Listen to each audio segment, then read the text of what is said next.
இந்த நாளின் தலைப்பாக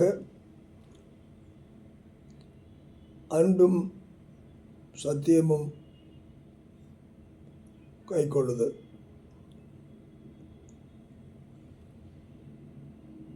Speaking not only truth in love, but grow up in all things.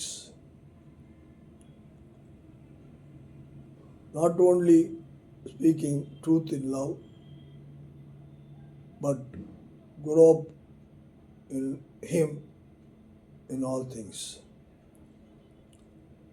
இதற்கு ஆதாரமாக எபேசியர் 4:15 இவ்வாறாக சொல்லுகிறது. Ephesians 4:15 says, but speaking the truth in love and grow up into Him in all things, which is the head,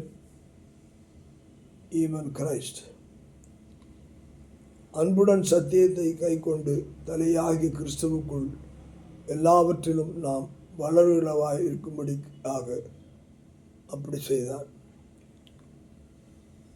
It is a combination, ஒரு கலப்புத்தன்மை, ஒரு மிக சிறப்பான வாழ்க்கைக்குரியதாக இருக்கிறது.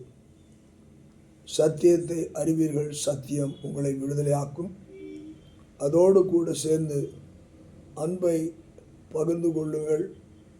கிறிஸ்துவின் அன்பு தலையாக இருக்கிறபடினாலே நாம் அவரில் வளரத்தக்க அன்பாக, அது கிறிஸ்துவின் அன்போடு கூட சத்தியத்தை நாம் சொல்லும்போது அதனால் உண்டாகும்படியான மக்களுடைய